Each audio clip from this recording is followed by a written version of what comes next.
ప్రధానమంత్రి ఫసల్ బీమా పథకం ఏపీలో మళ్లీ అమలవుతోంది. ఇది రైతులకు ప్రకృతి వైపరీత్యాల నుంచి ఆర్థిక రక్షణ కల్పించే కేంద్ర ప్రభుత్వ కీలక పథకం. ఆంధ్రప్రదేశ్లో ఈ పథకాన్ని సద్వినియోగం చేసుకోవాలని రాష్ట్ర వ్యవసాయ శాఖ మంత్రి కింజారపు అచ్చెన్నాయుడు రైతులకు సూచించారు.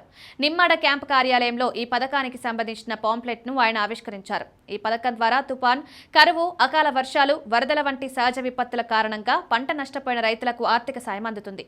ఈ బీమా పథకం రైతులకు ఆర్థిక భరోసా కల్పిస్తుంది. పంట నష్టం సంభవించినప్పుడు బీమా సంస్థలు నష్టాన్ని అంచనా వేసి రైతుల బ్యాంకు ఖాతాల్లో నేరుగా 25% మొత్తాన్ని జమ చేస్తాయి.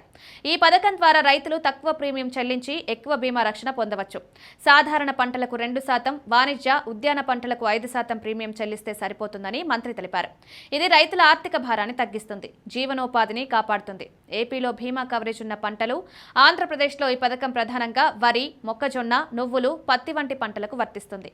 ఈ పంటలు రాష్ట్రంలో విస్తృతంగా సాగవుతున్నాయి. వీటి వాతావరణ మార్పుల వల్ల ఎక్కువగా నష్టపోయే అవకాశం ఉంది.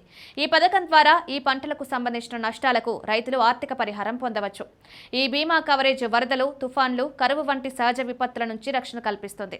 PMFBY కింద బీమా కోసం దరఖాస్తు చేసుకోవడం చాలా తేలిక. రైతులు తమకు దగ్గరలో ఉన్న బ్యాంక్ బ్రాంచ్కు వెళ్లి చేయించుకోవచ్చు. లేదా ప్రాథమిక వ్యవసాయ సహకార సంఘాలు, కామన్ సర్వీస్ సెంటర్స్, మీ సేవకు వెళ్లి దరఖాస్తు చేసుకోవచ్చు. ఇందుకోసం భూమి యాజమాన్య రికార్డులు, Aadhaar card, bank passbook copy, పంట విత్తన ధృవీకరణ పత్రం వంటి పత్రాలు అవసరం. మేరీ ఫసల్ మేరా బ్యోరా పోర్టల్లో ఎలా నమోదు చేసుకోవాలో వివరాలున్నాయి. ఖరీఫ్ 2025-26 సీజన్ కోసం దరఖాస్తు చేసే చివరి తేదీ జూలై 31. ఆలోగా ఈ పని పూర్తి చేయించుకోవడం మేలు. పంట నష్టం సంభవించినప్పుడు బీమా సంస్థలు త్వరితగతిన నష్టాన్ని అంచనా వేస్తాయి. నష్టం నిర్ధారణ అయిన వెంటనే బీమా మొత్తంలో 25% డబ్బును ముందుగా నేరుగా రైతుల బ్యాంకు ఖాతాలో జమ చేస్తాయి.